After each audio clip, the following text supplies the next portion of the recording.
pledge allegiance to the flag of the United States of America and to the republic for which it stands, one nation, under God, indivisible, with liberty.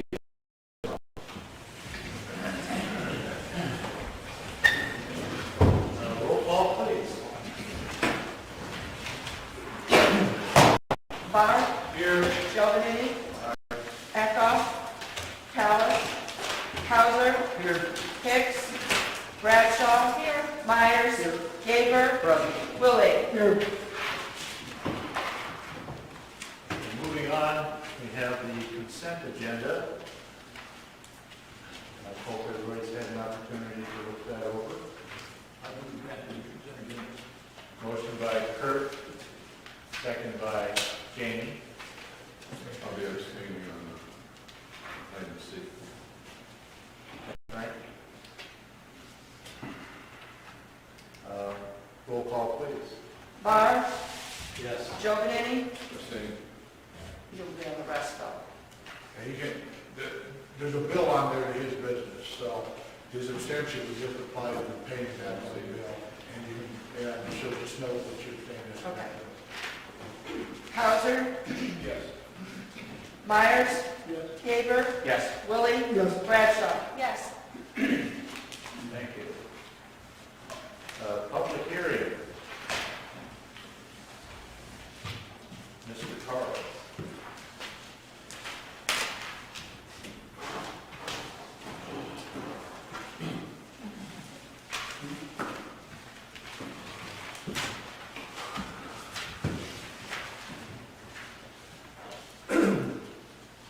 April 1st is the city's fiscal year, and for the last couple months on Monday nights, the city council's been meeting to review the budget, and we're at the point where it's beginning to become finalized. This is kind of the final draft. This budget has been on file at City Hall for the last week. And tonight's public hearing is for the purpose of getting public input in. So what I'm going to do is kind of run through the highlights of the city's budget for fiscal year 21-22. You'll see at the very top, we're going to have expenditures, budgeted expenditures of $38,451,105. That's across all of the 40-some funds that the city has. Again, the city's political subdivision of the state of Illinois, and they tell us exactly how we can raise money and for what purposes. And so many of these funds are segregated into separate funds so that we can track them. The major part of that $38 million of expenditures lies in the sewage treatment operations and construction. We're in year 2 of the sewage treatment plant construction, and we expect to spend $20,500,000 this year. That's going to be completed December of 2022, right? Correct. Be online. Another major initiative that the city has undergone in order to help the sewer plant operate effectively is the separation of stormwater from the sanitary system. And we're going to be spending $1 million on separation down on the south side this year. Not only is that going to be beneficial to the sewage treatment plant, but it's going to be very beneficial to those that may have been susceptible to basement infection. About the last 10 years, the city has been targeting areas within the community that does not have sanitary sewer. So we've been making extensions to those areas, and we're going to be sewering 2 of those areas. I'm going to be talking about that later on the agenda today. That's $300,000. And then the city has 2 outstanding EPA loans where the annual debt service is $460,170. And the sewage operations is 1.8 million. In terms of the debt service, you mentioned that there's 2 outstanding EPA loans, and the sewer plant construction of 37 plus million is going to be another EPA loan. That loan will come online the second half of 22-23. We'll start paying debt service on that loan, half that first year, and then full debt service the following year. And the debt service on total, when that lot comes on, will be over $2.1 million till 2027, when one of the EPA existing loans comes off. So over the past 3-4 years, the city has been gradually raising the rates. So we had a document to the EPA that we would have sufficient flow to service that debt. And we're now at the point where, at least for the foreseeable future, at least 4 to 5 years down the road, there won't be any need for any additional rate increases. So you'll see that of the 38 million, 24 million is going to be spent this year on the sewage system. When we look at capital improvements for the year, other capital improvements, we had 1.9 million in TIF funds, and this is significant. You know, the TIFs were originally formed in 1986. It had a 23-year life to it. Then we were able to get a 13-year extension, and now this is next to the last year, budget year, that will have the TIF. So following next budget, we'll be losing that 1.9 million. Now that's significant in a couple ways, one good, one bad.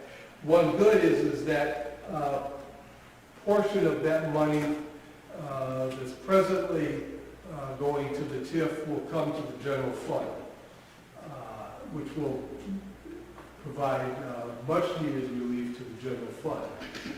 The negative side of it is that the real economic development and driver of street work for the past 35 years has been the TIF fund. So without those TIF funds, a lot less capital improvement and particularly street work will be done. That's one of the reasons that the city has proposed the sales tax as a means of funding those improvements.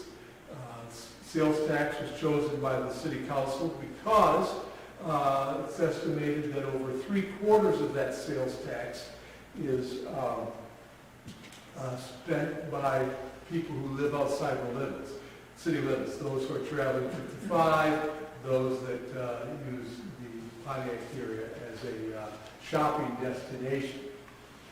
If you look then, there's proposed spending of $730,000 in the motor fuel tax fund.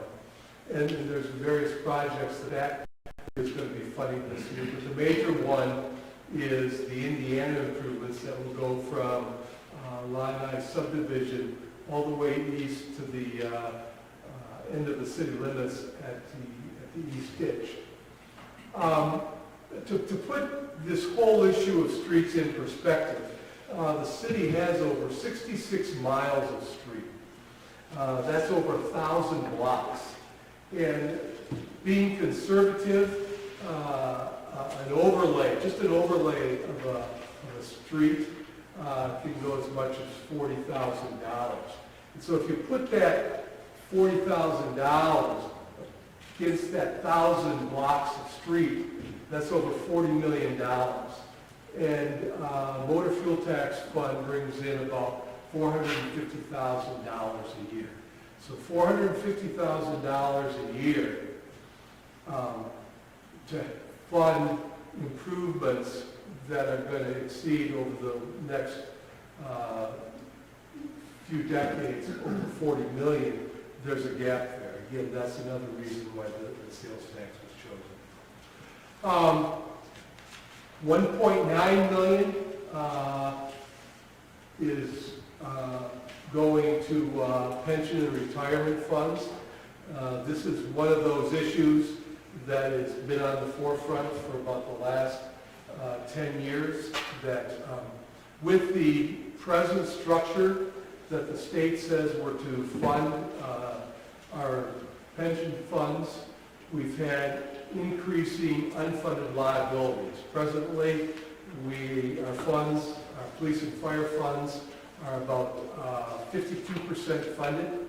The city's IMRF fund, Illinois Municipal Retirement Fund, is around 90% funded. So it's in good shape. But there's a whole host of reasons why there's that disparity. Presently, we have $608,000 of our 2.3 million property tax levy just goes to fund that unfunded portion of the pension funds.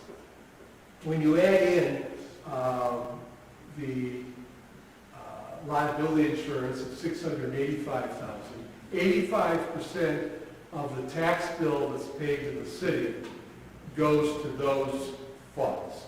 So just 15% is left over. So the perception is that when property owners get their tax bill, that goes for streets, that goes for police, fire. That's not the case. 85% just goes to pay off on our pensions, retirements, and liability insurance.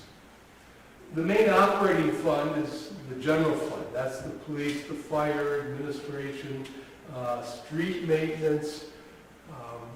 That totals $7.2 million. And other activities that are general fund oriented, like garbage collection. This year, the general fund will see about 50% more, $50,000 more money than was received last year. But with our insurance and increase in contractual obligations, there's about $150,000 of additional cost. And so that's the pressure that's been placed on the general fund for about the last 10 years, is that the revenue stream is relatively flat and expenses have been going up. There is a major general fund initiative this year. Last year, with the passage of this or agreement with the IFF fire union, we provided incentive for firefighters, existing firefighters, to get paramedic training. One of the things that we've really wanted to do is beef up the EMS service in the community. And so the more paramedics we can have at the scenes, the better service we're able to provide. This fall, 4 will be completing their training, and 1 already has their training. Plus, we've made it a requirement for new employees that within the first 2 years of employment, they will get their paramedic training. So part of the expenditures will not only go towards the salaries of the additional training, but also to equip the rescue vehicle with necessary equipment to provide paramedic service at the scene. Also looking at another vehicle as well. So this is going to be a major initiative that's going to be providing tremendous impact on the delivery of the EMS services. Community development, that's the stuff that kind of sets us apart in terms of quality of life. That includes parks,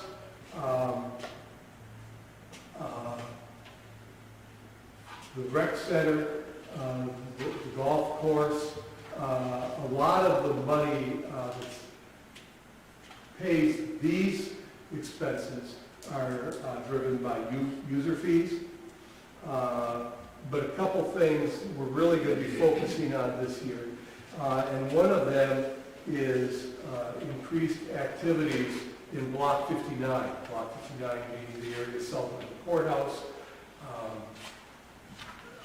Going to really have a lot of programming for organizations and city programming to bring people downtown. Of course, we've had this year the addition of the skating rink, which was a huge success, and we're looking to grow, build on that next year. And of course, our first year of operation at the golf course. Again, we're bringing back rocking at the river. It got sidelined last year because of COVID, and we're excited to bring that back. Economic development is kind of in a transition that with the COVID, we saw a substantial decrease in our lodgings tax and also in the number of visitors. So we're looking to rebuild that. We're also strengthening through the tourism department our economic development work. That we're really targeting a 100-mile radius to bring more economic activity to the community, and they're leading that initiative.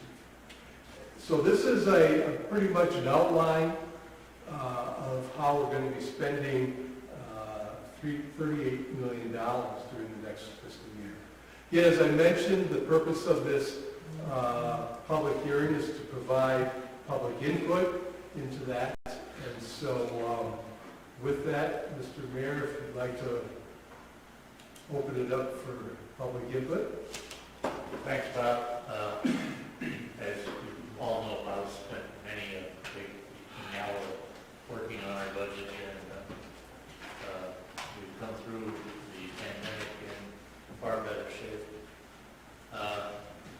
If there be any public comment, we would welcome it right now. Not seeing any hands raised up, but let's be thankful that we have a man that does our budget work and does it very well. Okay. Moving on from there, we will go to the regular agenda. Item A, report on the Planning Commission.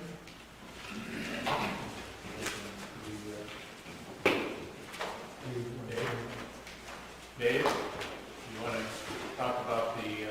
Well, Alan, why don't you take the annexation? Yeah, we have an annexation zoning ordinance before you that addresses the annexation and zoning of two properties. If you recall last fall, you approved an annexation agreement with the Elliott family, which contemplated a subdivision of their property. They dedicated a sewer easement to the city for a sewer extension over there. And part of that agreement was that they would annex the property to the city. So we submitted the paperwork to do that and had a hearing before the zoning board, notified the taxing bodies and all parties involved. And this ordinance addresses that, and the first plat attaches of that, of the same property that's for subdividing that you approved. And the subdivision is done, recorded, and good to go. So the city's fulfilled all of its obligations over there. And then the second one, I don't know if you recall when there was down Countryside Lane, a sewer installation where there was a whole collapse and a lot of excitement. Turned out okay, but that all was initiated because one of the residents down there wanted to connect to the public sewer which was available.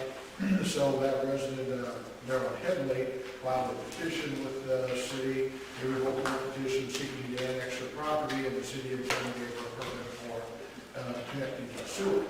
Well, along with this annexation of the Elliott property, that was a good time to go ahead and do all the notices. There's quite a procedure involved and to do the annexation of the Headley property as well. So That property is also part of the annexation.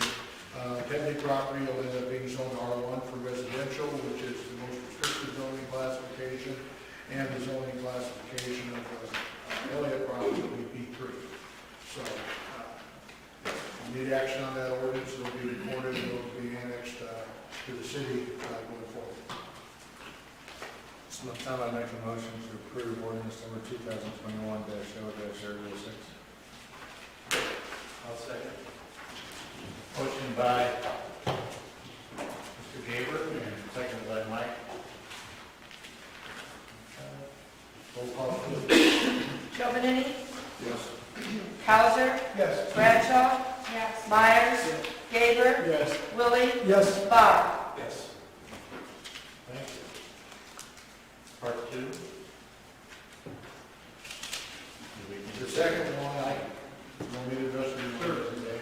Juan Hernandez is here from the New Orleans. Okay. Hi. We organize the working group, and we request the special return for the right room, from the restaurant, going to the street, and immediate the restaurant. Our code requires drive-through facilities to have special use permits to make sure that there's adequate stacking, and it does. And this is at the area, it's between the motels and the BP out on 116. It's directly in front of Paul, and he's compliant with all the other codes within the district. It does require a minimum of 5 stacking vehicles to prevent vehicular congestion, which is well above that.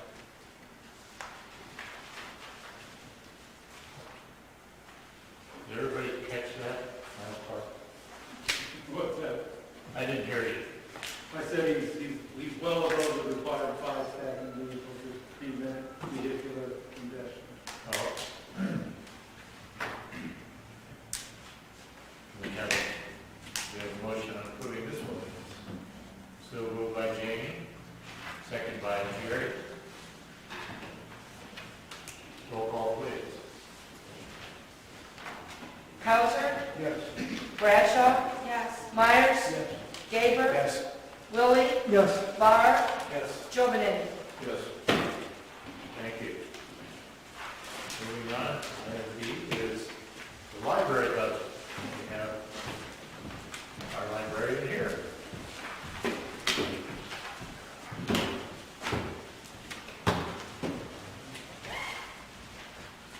Good evening.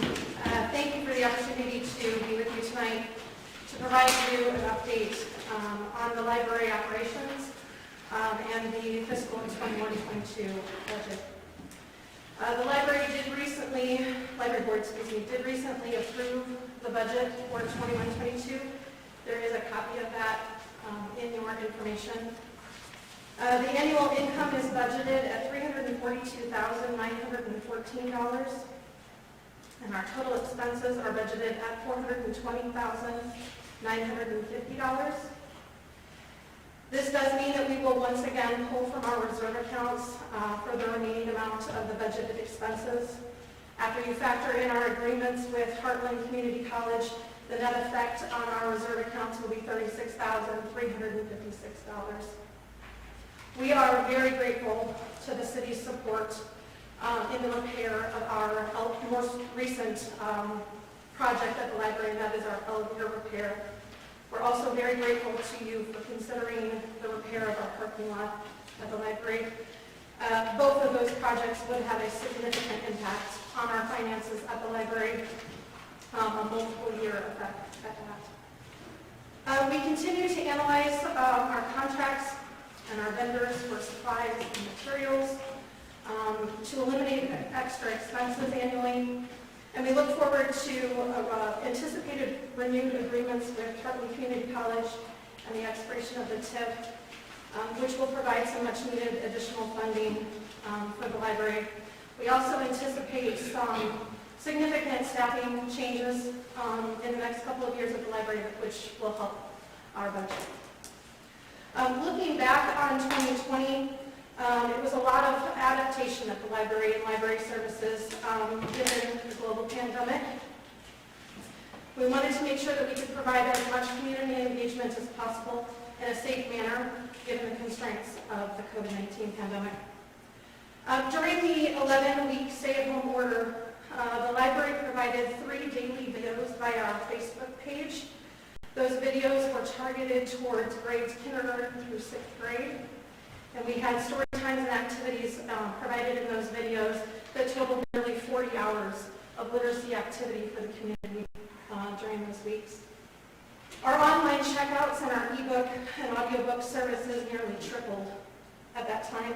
And we worked very quickly with our library consortium to add additional titles to those services as quickly as possible to ensure that they had quick access to those resources and continued access to those resources. We also went fine-free through the pandemic to allow for people to have better access and try and limit the negativity towards overdue fines that might exist with access to the library. We waived delinquent accounts. We opened up those accounts and provided access without question. We also provided temporary library accounts to residents, eliminating the traditional application process associated with that. We also established the first ever Pontiac Public Library contactless curbside pickup, which was an overhaul of our electronic system at the time to provide for that on the east side of our building. On a little bit more of a personal note, I completed my master's degree in December of 2020, a master's degree in Library and Information Science through San Jose State University in California, and I have been nominated for the Ken Hayhock Award for Academic Excellency and Exceptional Professional Promise. I am very grateful to that program. It's given me a great educational foundation, and I look forward to applying those learning experiences and those principles to better library services here in Pontiac. Looking ahead for 2021, we will return to our regular business hours, April 5th at the library. That is 9 a.m. to 7 p.m., Monday through Thursday, 9 a.m. to 5 p.m., both Friday and Saturday. We won the 2020 Back to Books grant at the end of 2020, and that is providing us $4,900 for new books at the library, new materials for both the children's and young adult departments. Those materials are currently on order and amount to about 500 new award-winning items that should be available for circulation just about the time we open up for our 2021 summer reading program. And speaking of 2021 summer reading program, we're very excited to bring this program back, albeit a little different than it has been in previous years. But our summer reading program will be a hybrid method this year of both in-person, take-home crafts and activities, and some virtual readings and activities online. Registration for that program will begin May 3rd, and our program will run June 5th through July 2nd. And I'm very grateful to Taylor at the Parks and Rec Department for his willingness to allow us to use the pavilion at the Chicago Park so that we can safely have those in-person activities outside for children and their families. Currently, the space that we would have at the library, our program room, is being utilized for a quarantine space to quarantine all touched and checked out items at the library. That is a requirement through the state of Illinois. So we're not able to eliminate that need for that space in our library currently. So having an outdoor space to take our families and still be able to provide something that's in person has been very important, and I'm very grateful, Taylor. Thank you. That is all I have for you tonight. If you have any questions, I'd be happy to address those. Approximately how many how many people do you serve in a year? We have active library card holders. We have about 1,500 active. And that's both resident and non-resident. And that's accounts that would not need to necessarily be renewed, or accounts that are active but don't have delinquencies on them. And that does not include our juvenile accounts through our intergovernmental agreement with the school district. Those are roughly about 500 right now. So in addition to that.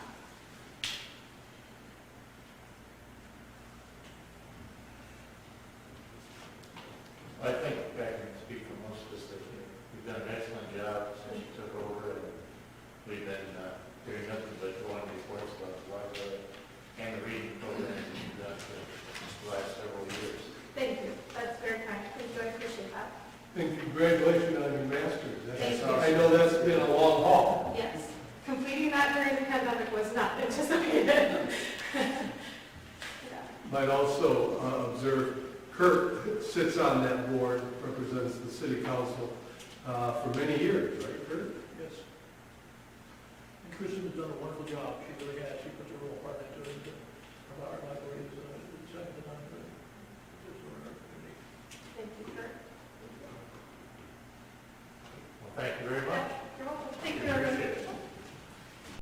Thank you.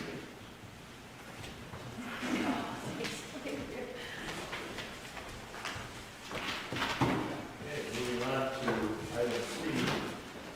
Jake, going to give us an update on his mutual aid program. Good evening.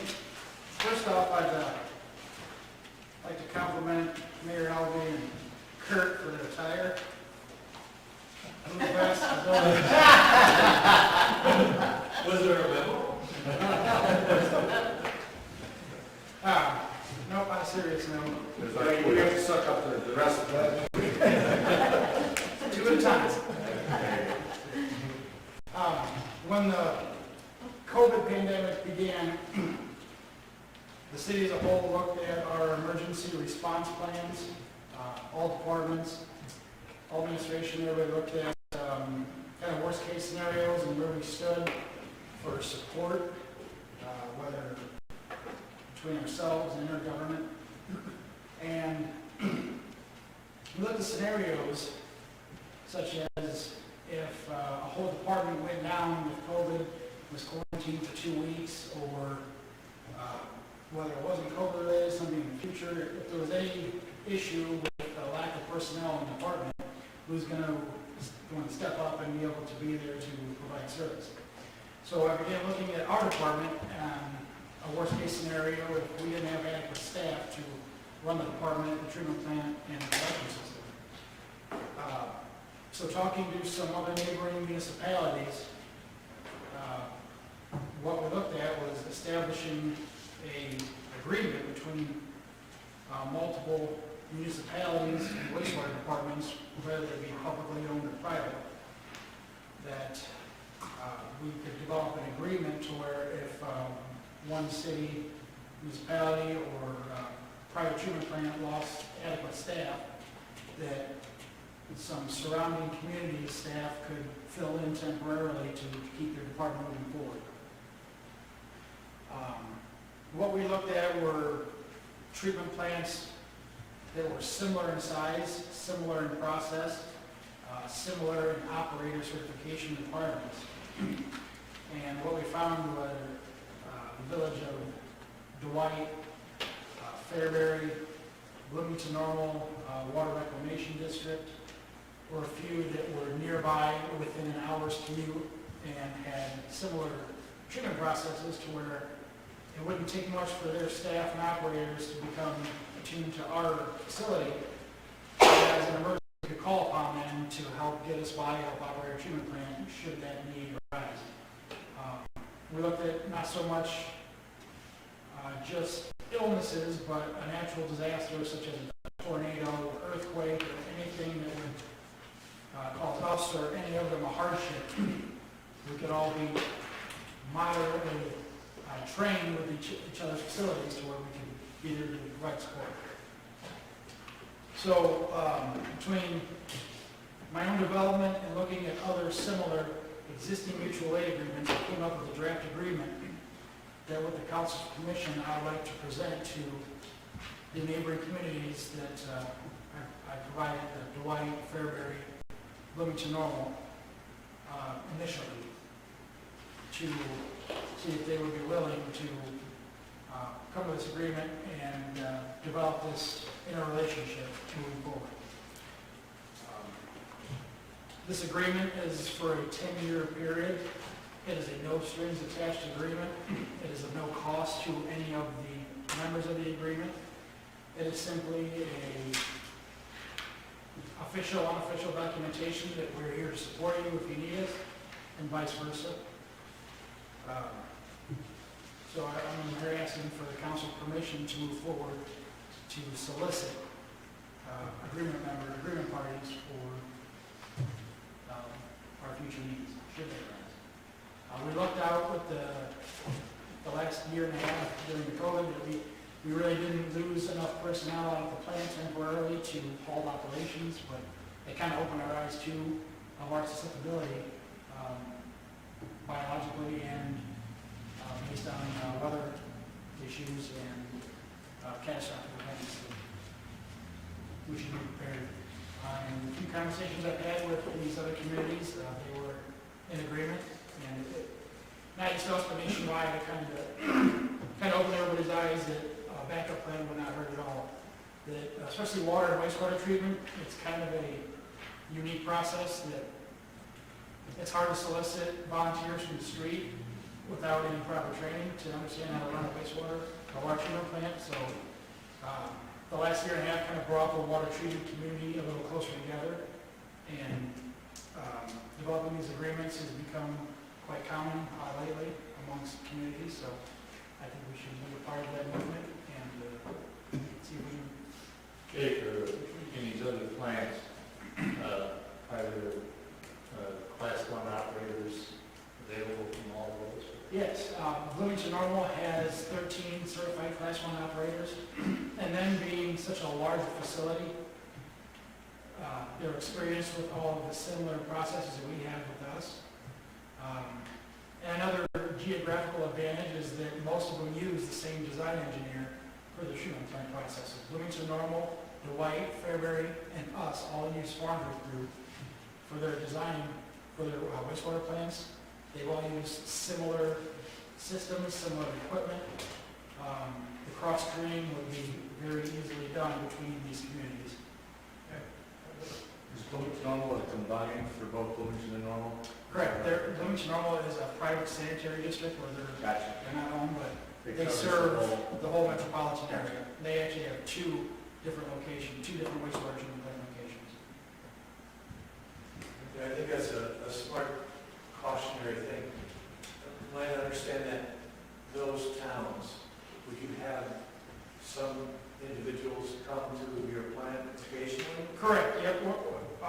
Once we establish this mutual aid agreement, we would coordinate with each other some cross-training. So we would bring their operators down for a day and run them through our daily operations, our standard operating procedures, get them familiarized with our treatment plant, and we would do the same with them, get familiar with your treatment plant, take notes, and we would establish an ongoing relationship and maintain that relationship so that we all had a basic knowledge and idea of how each facility operates. So in the event that support's needed, we can go in and have a pretty decent understanding to keep their facility running and vice versa. Have any of them recently redone their sewer treatment plants? Dwight was redone in 2009. February is literally on about the last 2 weeks of their upgrade, and we've been working with Fairbury throughout our whole project too.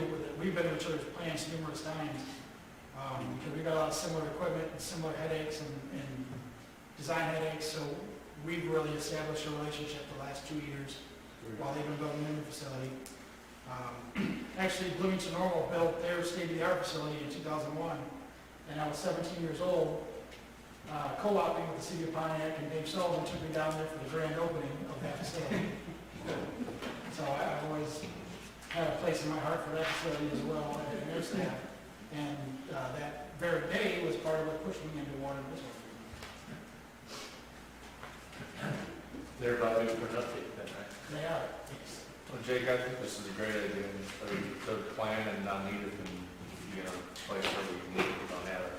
I think it speaks volumes. He's been the driver for that whole region, so.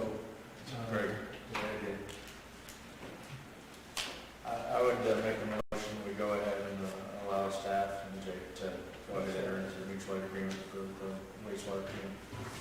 Motion by Brian, seconded by John Lloyd, to proceed with the plan. Roll call, please. Bradshaw, Yes. Myers, Gaber, Yes. Willie, Yes. Barr, Yes. Jovenini, Yes. Cowser. Yes. Thank you, Council. Thank you, Dick. Moving on, Chris has been chopping at the bit to get over here, talking about a gator.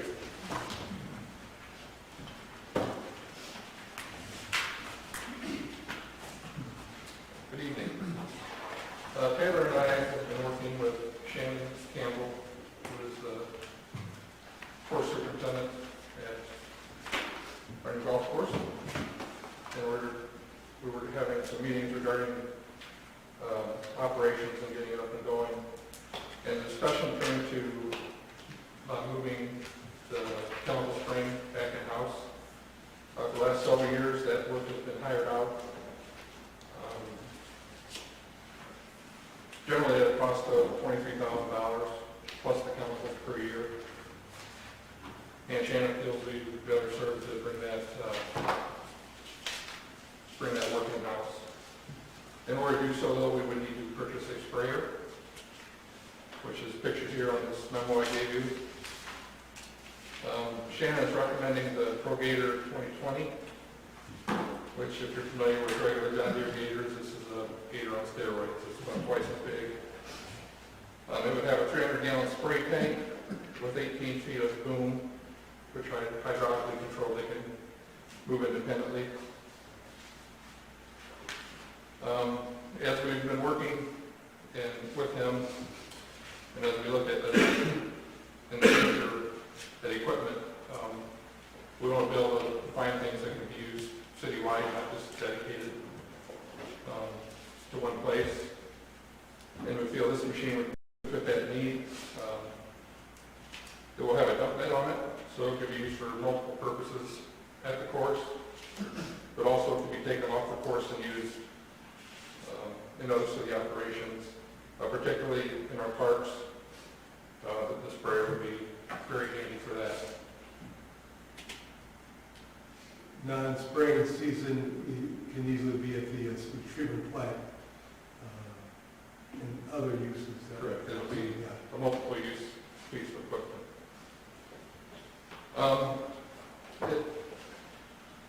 It's available through Sourcewell, which is basically the Minnesota version of the joint purchase program that Illinois has. We found that to be the best price for this piece of equipment.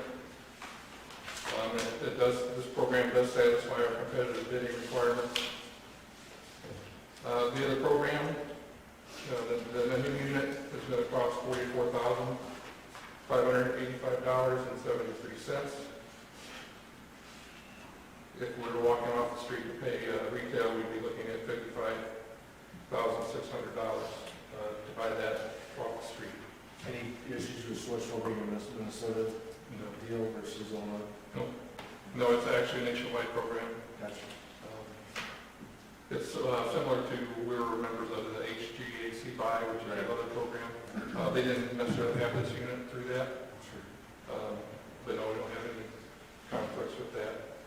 We did look at used machines, but to be honest, with the kind of money they were wanting for a 10-year-old machine, for another $10,000, we could get a new one and not have any headaches to have to worry about for a long time. So we just felt the price was too beneficial to pass up. We propose using sewage treatment plant funds for this purchase. But we did try it locally, but it is specialized, so our local John Deere dealer didn't provide a price on it.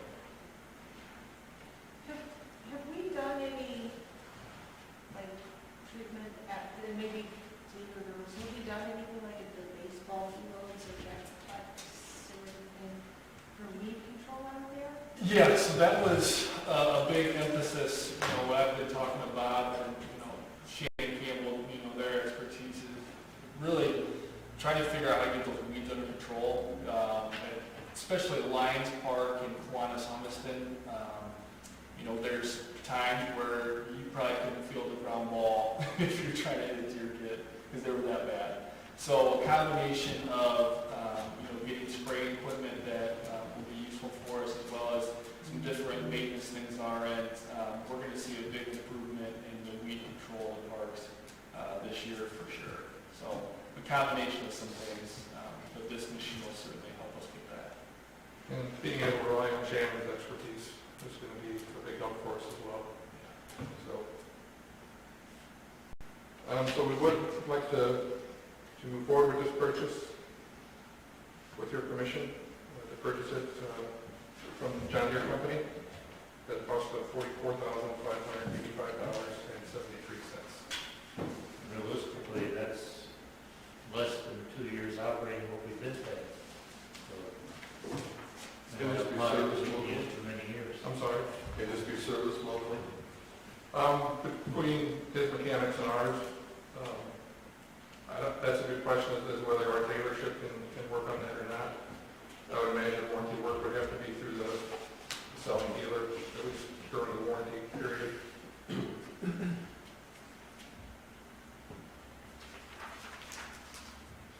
Any other questions? Looking for a motion to approve the purchase then. Jerry? Jerry made a motion, a second by John Lloyd. Roll call, please. Myers, Yes. Gaber, Yes. Willie, Yes. Barr, Yes. Jovenini, Yes. Cowser, Yes. Bradshaw. Yes. Thank you. Thank you. Thanks. Moving on, Brian. Brian's gonna do a little seal coat for us.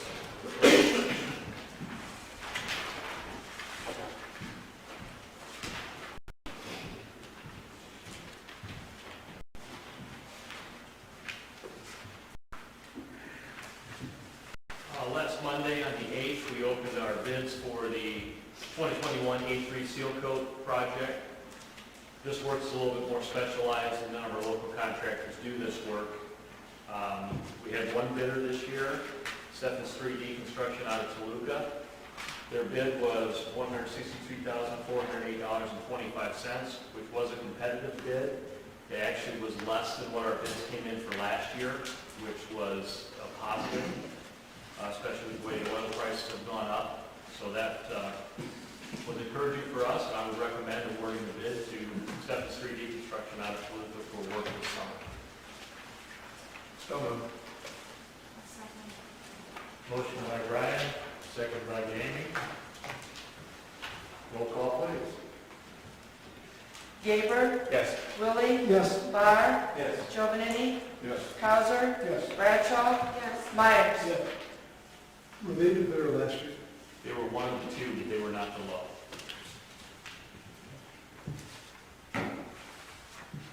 Next.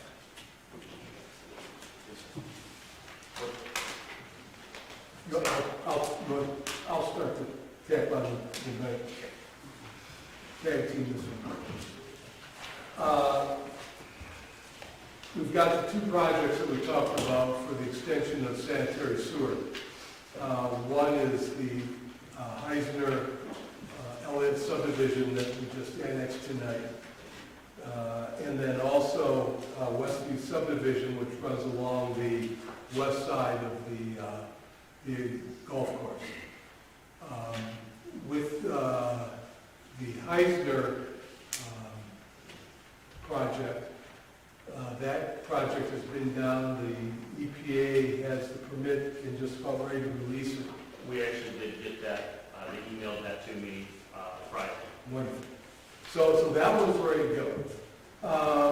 When we do a project like this, we traditionally have had a tap-on fee. And there have been unique circumstances for each project. And so as we look at these two projects, the first one is a commercial subdivision, and we really haven't had any commercial ones.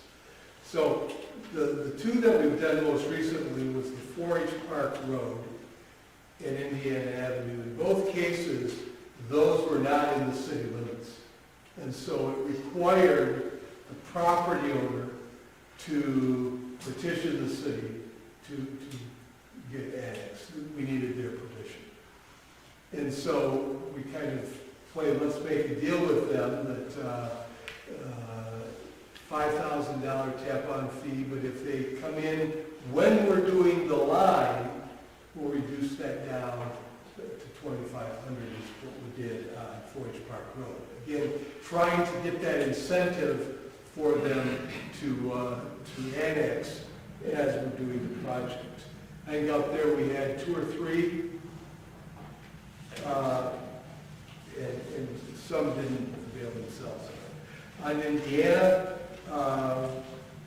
we were looking at the coming 2020 census, and so we had a higher tap-on fee and still the $2,500 to kind of provide that incentive to people to annex so that we could count them in the census. And we remember that a substantial amount of our revenue comes from the state based upon our per capita population. So over the course of the next 10 years, that was going to be a substantial amount of money.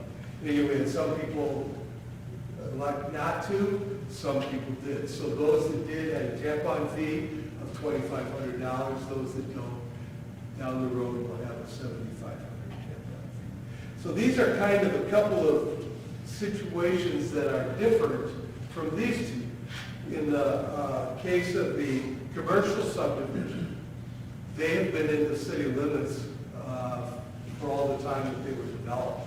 And particularly those businesses along SBI 4, which is Land Street Extended, as they were being developed, the developer requested that that the sewer be waived, and that there was a provision that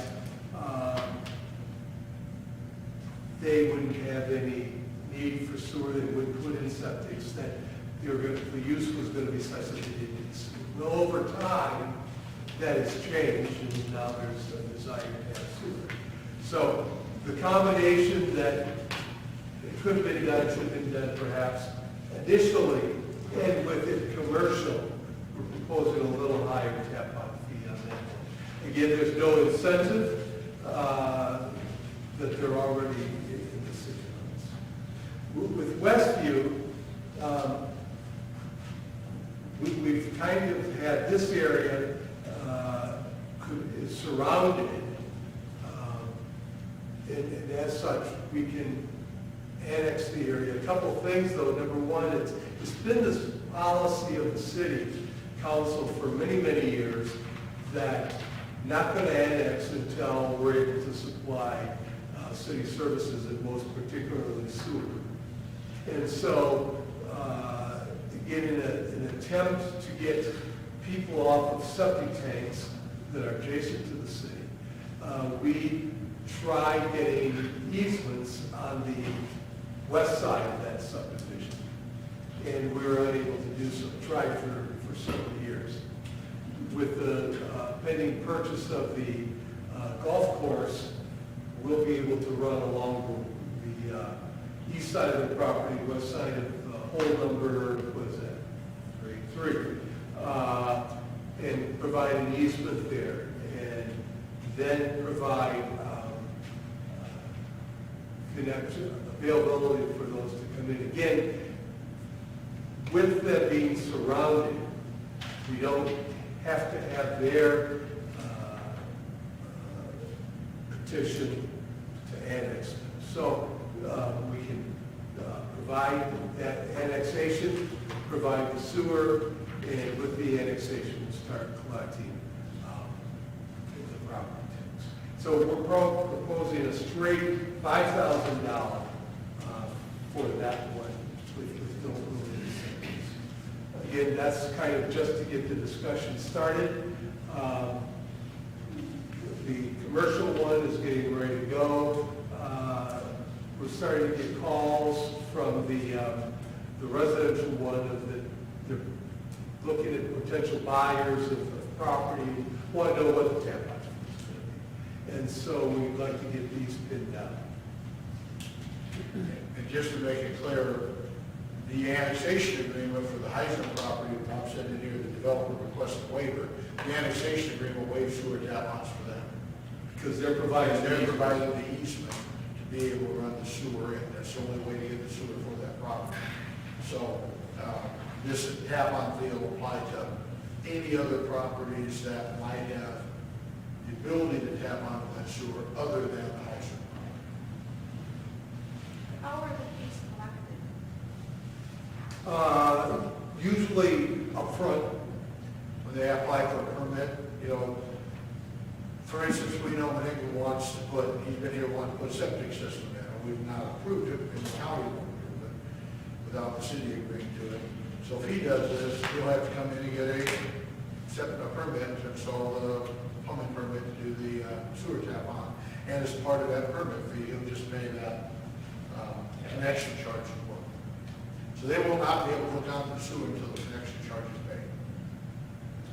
These fees are so possibility with that. Yes, you pass whatever, these fees on this paper, but once you pass an ordinance, that's recorded. And the reason we're able to do tap-on fees as a city is that we are permitted to recoup some of our building costs.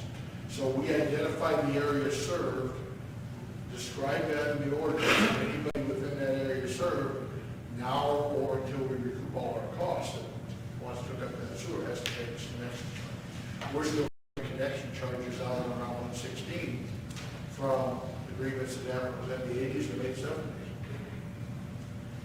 Again, this just is a portion of the cost that, both of these aren't even going to cover half of the cost. It's never going to recover all the costs. Whenever they have somebody say, I want to pay the cost, we've already had all the money back. So for some of these, they don't have to do it if they choose not to, but then it'll cost more later. They don't pay the $5,000, but there's a proviso to that. Say Westview subdivision, and there's people on Westview that own the property that are not having any septic problems, and they say, hey, we've got flat $5,000. There's no incentive to hook up to the sewer now. We're going to wait until our septic fails. And that's a fine strategy as long as they own the property and continue to live there. Now, if they go to sell the property, as Brian and Kurt will know, they run into, this is a recorded tap-on fee. So you go to sell the house, and the buyer of the house gets a title search, and it says, there's a tap-on fee if you hook up to the sewer. And then it becomes an issue of discussion between the seller and buyer about whether the seller might have to give a credit or something for that tap-on fee because that buyer is going to have to pay it. He will never be able to, the county will never let him do any work on that septic system other than pumping it out, regular maintenance. He won't be able to replace or improve it, so he'll have to hook up the sewer at some point. So when it's sold, it's almost a given, I guess, that the seller is going to end up eating the fee probably. Certainly, Unless it's negotiated. that seems to be how it works out. We had that down south of Torrance Avenue, and there were some lots, but that's not the case. If the sewer continues to function, there's nothing legally that says they have to hook up when they sell the property. They can continue to operate their septic system until it fails.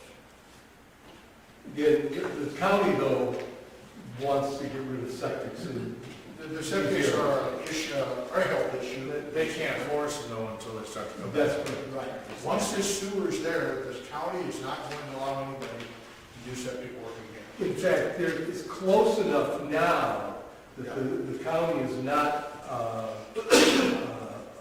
issuing permits. In fact, one property has been unable to be completed because they're within the 300 feet.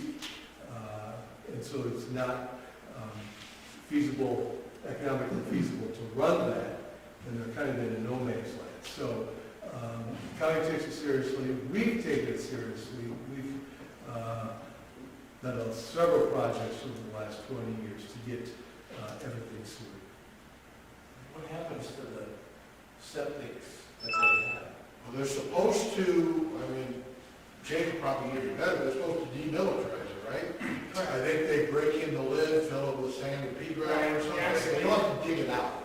Yeah, okay, that would be a huge expense otherwise. That would be a huge expense. What is, I don't know if they're on the backyard, Jake knows better about the installations, but, you know, obviously they have to pay the cost to get in a plumber and an excavator to get it from their home to the sewer line. I suspect that most of Westview has their sewer septics in the backyard, Correct, which would be an advantage. so that would be easier. The for sewer them and to where connect it's it gonna with save the the stormwater money in the long run. So, they have that charge too. They'll have the connection charge here, then they have the plumber and whatever it takes. But if they don't have to turn the sewer around and go up the foundation anyway, it's probably a cost savings. Our other process would have been on the other side of the road. It would have probably had to be bored under the road to get there. Or we would have stuck. Or they would have to install ejector bits to get it from a lot of gravity. This is the win-win. It's actually a very good program for the city and for them. So again, this is just a first proposal. If you'd like to send this to the utility committee for further study, we can do that, but we need to get this thing going. We need to have it in place before the construction's complete so that through the process, people will be able to connect. Because they may want, well, it's being built close to there, we're gonna stop it. And some of these people may want to be ready to hook on right away. Right. But we have to Yeah. have one, this is technical. Any thoughts on going to committee or? I think we need to. Yes, I'm going to committee. You guys know the numbers better than we do.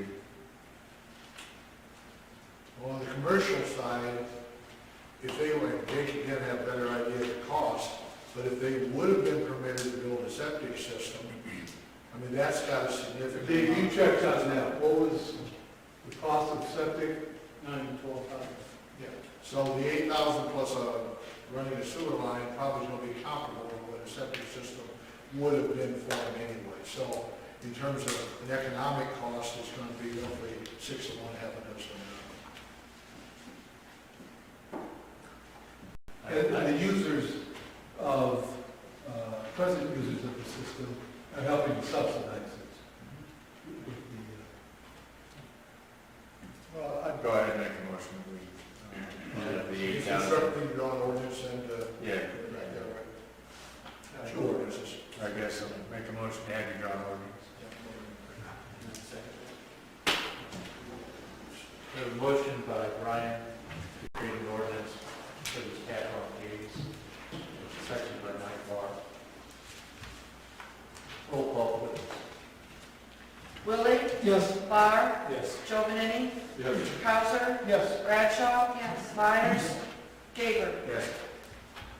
Thank you. Moving on to the MFT funds.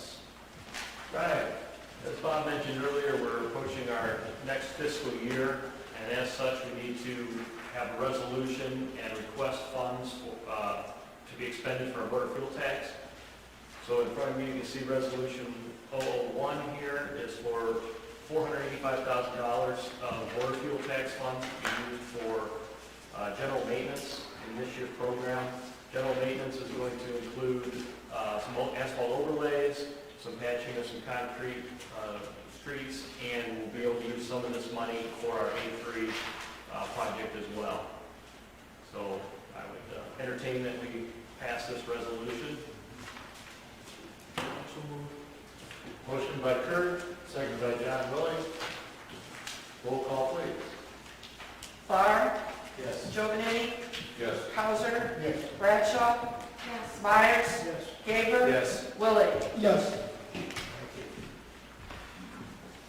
On a really good note, I'd like to announce the appointment of Carol Peterson to a 2-year term on the police and fire pension boards. Carol's done an outstanding job as treasurer and on the board. And we look forward to her leadership in that regard again. We need to hold on. And we'd like to have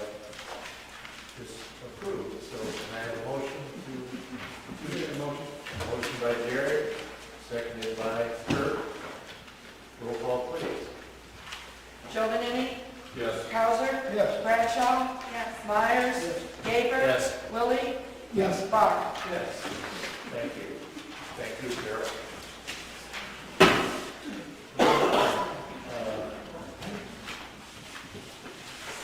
Mayor's comments, I've got about 50,000, I'll hold off a little bit.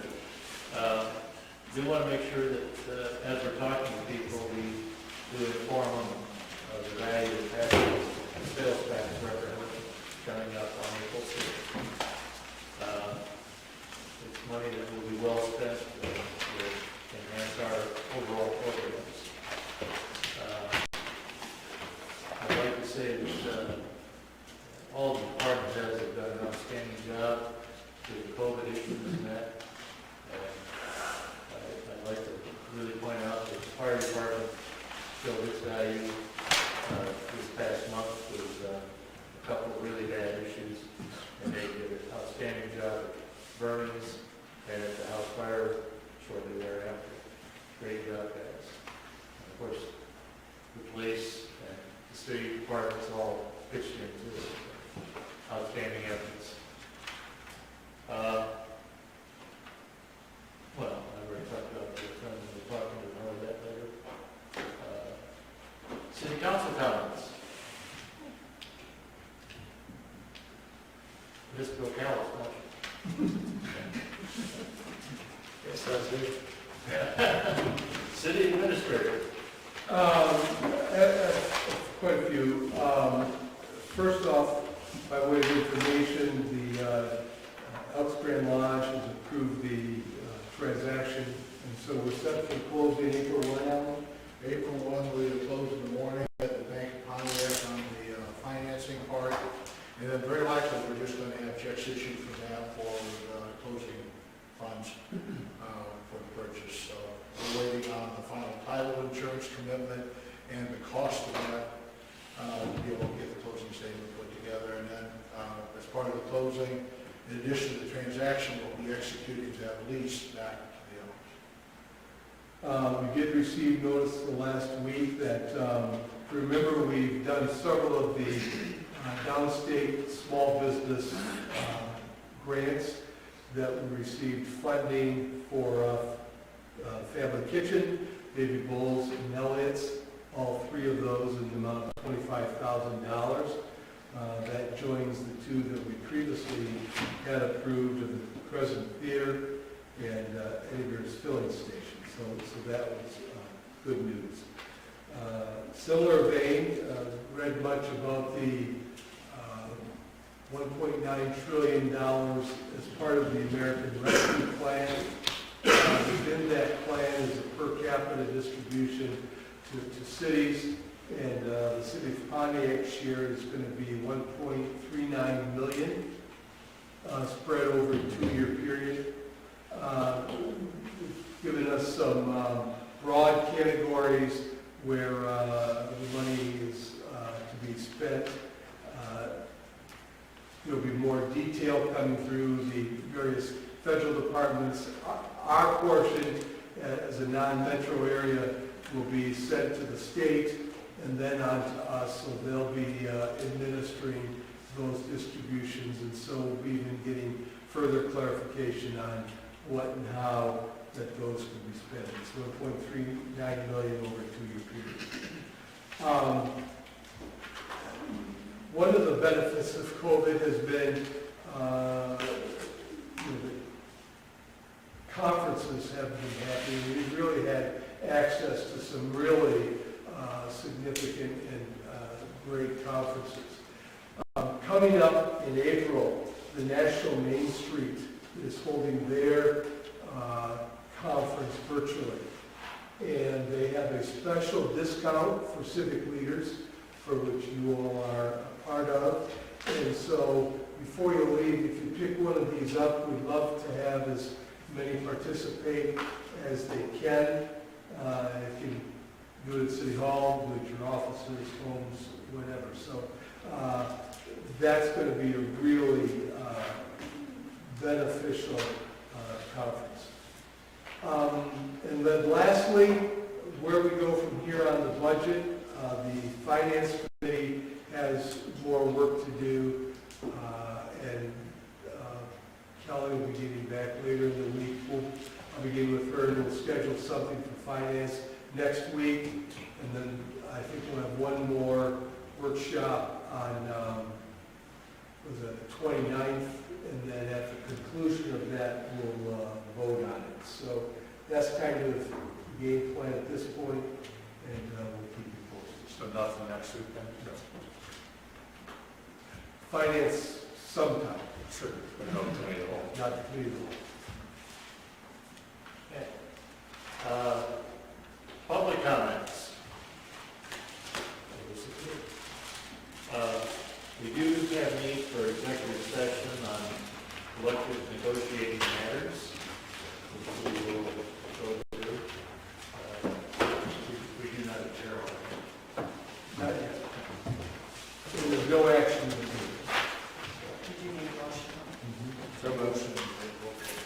Motion by Brian, second by John. We'll go to executive session. Roll call, please. Barr, Yes. Giovanni, Yes. Croucher, Yes. Bradshaw, Myers, Tabor, Yes. Willie. Yes.